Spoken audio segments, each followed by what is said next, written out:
Morning, everybody. It's Tasha, MAMABEAR Prepping. So welcome to the channel. Welcome back to the channel. You already know what time it is. Get your drink, pull up. Let's talk about it. So yesterday, thank you for all the prayers. I had more emails yesterday than I probably had in any single day, just of people either giving me advice of different things I could do or advising me to please go to the doctor and get checked out, all that good stuff. So I'm feeling much better today. Yesterday when I did the video, you guys, I had taken a bunch of Benadryl, and so that was definitely kicking in when I did my video. And so and when I went back and watched it, I was like, wow, it really looks like I'm like really in a bad way. So just so you know, that's kind of why I was so really drowsy and just feeling down. Now, thank you for the stuff, you guys. It is just a sty. I flushed it, I'm treating it, and it's gonna take a few days for the treatment and everything to work, but it's fine, okay? So please, please, please don't worry about me. Your girl's fine, and I'm good, okay? Now, let's talk about kind of what's going on right now, right? From time to time, I do a video of kind of like, hey, this is what's going on right now in the world. This is the reasons why right now you should be preparing. If you're still asking yourself the question of why are you doing this? Why should I do this? Why should I spend the money, time, effort to specifically prepare my family? And what are we preparing for and why are we doing it? So I'm going to talk about 5 things real quick about that are going on right now that you should be concerned about, that should give you a moment of pause and give you, you know, an urgency of why it's so important, especially now, to prepare, okay? And then I'm gonna walk you through some tips. So basically, we never wanna do a video of just gloom and doom, this is what's happening, blah, blah, blah, blah, blah, and then not give you solutions, okay? So let's talk about it. First thing on the agenda, what is going on in China? Okay, if you guys are not paying attention, first of all, several months ago, maybe a couple months ago, I talked about how H fever was starting to run rampant in China, and that was what I was concerned with. Now, all of a sudden, it's the virus again, and they're reporting not only is it's running rampant there, and it's a major outbreak again there, but they're saying that their numbers are the worst they've been the whole 2-3 years, right? Like that it was worse than when it first broke. Anytime during, this is the worst outbreak that they have. And you have tens of millions of people on lockdown with tens of millions of other people preparing to lock down. And so this is concerning. It's concerning that this is coming back around. You know, over here, we're so ramped up about what's going on in Russia, Ukraine. We're not really paying attention to that anymore. Nobody wants to, right? Because it's just, everybody's exhausted. But I would say don't let your guard down, okay? I think a lot of mandates and stuff are being lifted, and that is phenomenal, but keep your head on a swivel. Stuff's still happening, and they're showing that some crazy stuff's going down there. So over there, you have a lot of stuff going on. You have panic buying happening. You have people who are worried, people who are preparing for lockdowns, and for, you know, a time where they can't leave, they can't do anything. And so I watched one video that they're reporting that basically they've been buying fresh vegetables and food to stock up for a while now, because they don't really get a warning. They just boom, one day it's fine, the next day it's lockdown. And so that's what it's crazy right now, okay? Off the chain numbers right now. And we haven't really seen off the chain numbers for a while from anywhere, okay? So it's concerning.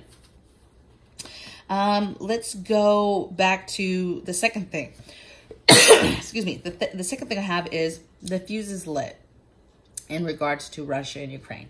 I don't know how far it's going to go. I think that we should prepare that it could go farther.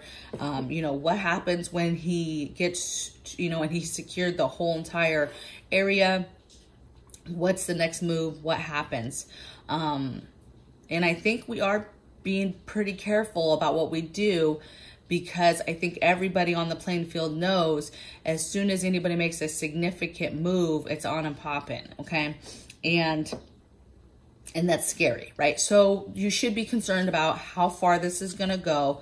How far is it going to escalate? How bad is it going to have an impact on us? And for how long? You guys, our inflation is so out of control right now. There's no way to come back from that, okay? Newsflash, inflation doesn't go away unless a recession happens, okay? It's the only way that you can get truly out of it.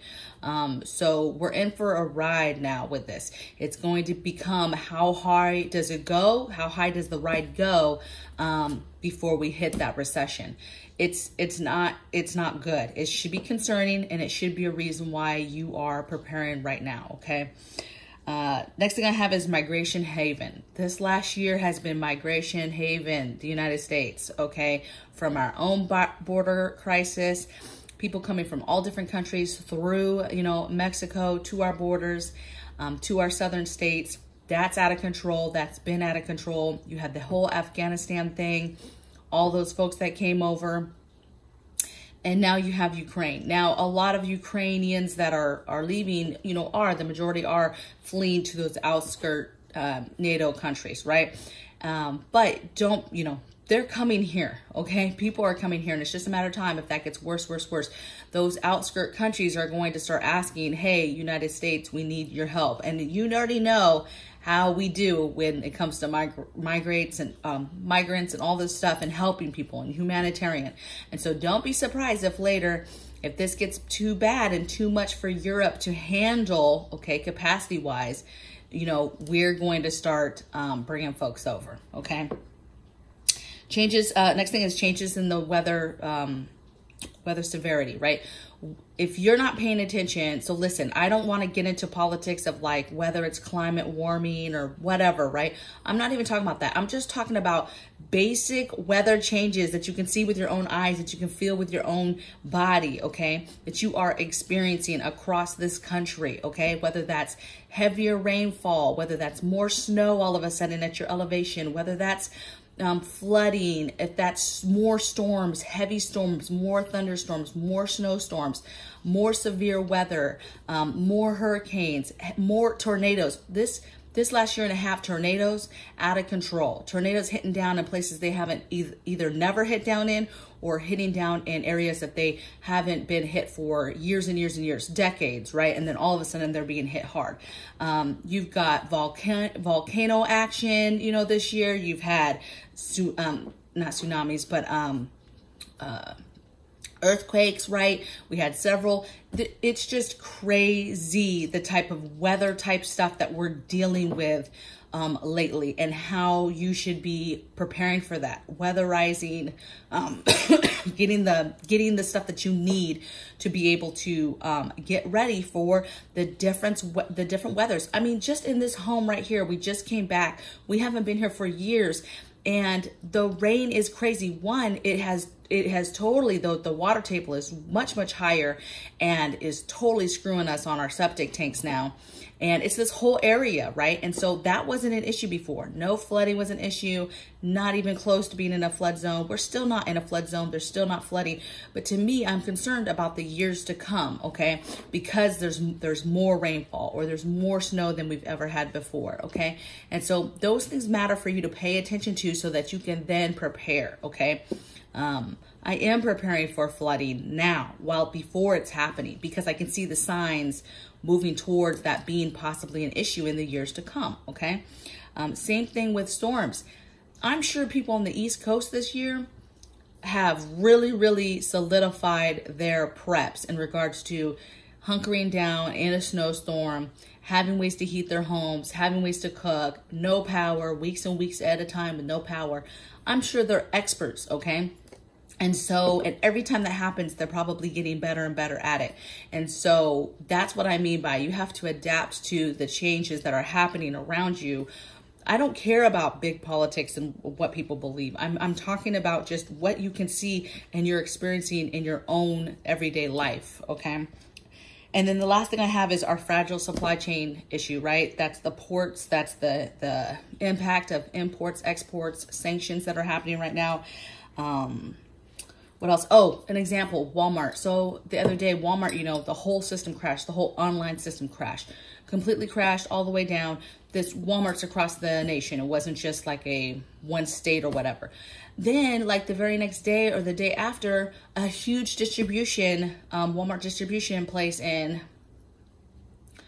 oh, I'm gonna forget, maybe it was Iowa, maybe it was Indiana, caught fire, right? So you have all these issues, all these things that are happening, that just, this supply chain, you guys, is so fragile. It is one day away from being a bad day for a lot of people. And it's gonna implode because you're gonna have millions of people who are immediately affected and immediately in starvation mode, meaning they only have maybe, if they're lucky, a week's worth of food. You have all types of people that don't even have that, have zero food.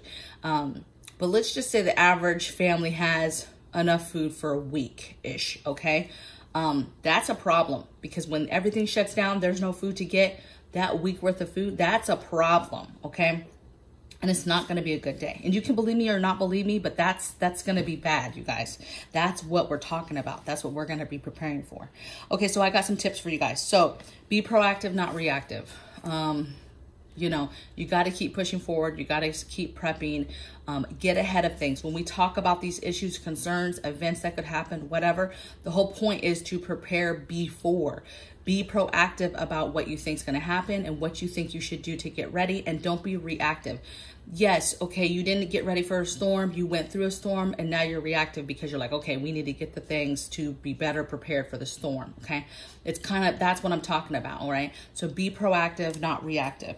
Get your home in order, everything, okay? From doctor's appointments, getting your teeth done, from prepping, right? Making sure you have food, water, always continue to do that. Making sure you have your preps, making sure you have a way to secure your home, fortify your home.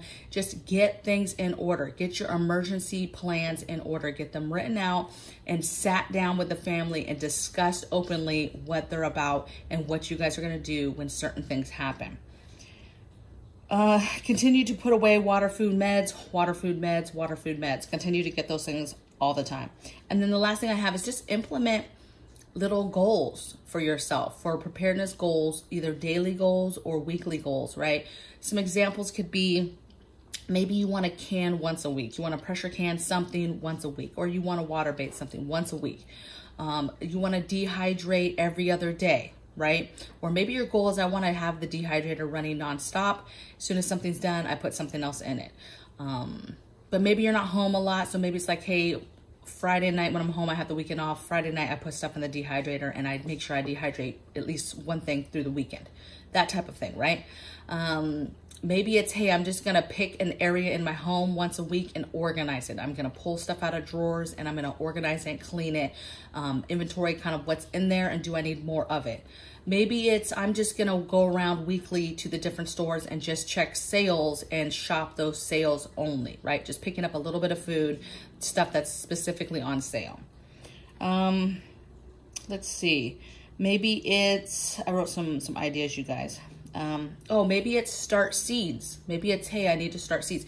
Maybe you have a garden, you've already started seeds, you're an experienced gardener. Maybe it's, hey, pick something that you haven't grown ever this year, or maybe it was a certain type of flower or herb or something that's unique that's not found just in all the seed locations that you go to in a store. Find that, find a new plant, find something that has antibiotic properties, find something online, get those seeds on Etsy or wherever, special order them, and then plant that plant, okay? Just pick stuff. This could be something as simple as clean your house every day. Keep up on your dishes, keep up on your laundry, because you don't want to get caught in grid down, no power with all that stuff still needing to be done, okay? So pick goals, pick daily goals, pick weekly goals, write them down, you know, visualize what you want to do, what makes you happy, what you want to accomplish, and make it make sense with your schedule. If you work every day, make that make sense, okay, on your off days or your evenings or whatever, okay? This doesn't have to be some crazy thing where you're killing yourself trying to prep when you come home and you're tired from working all day, okay? Make it make sense for you and your family, okay? So I hope you guys are well. Again, don't worry about my eye. Hopefully there's no more talk about that. I'm gonna be okay. I feel great. And I will see you guys in the comments when the video releases. All right, so I will see you guys later. Bye.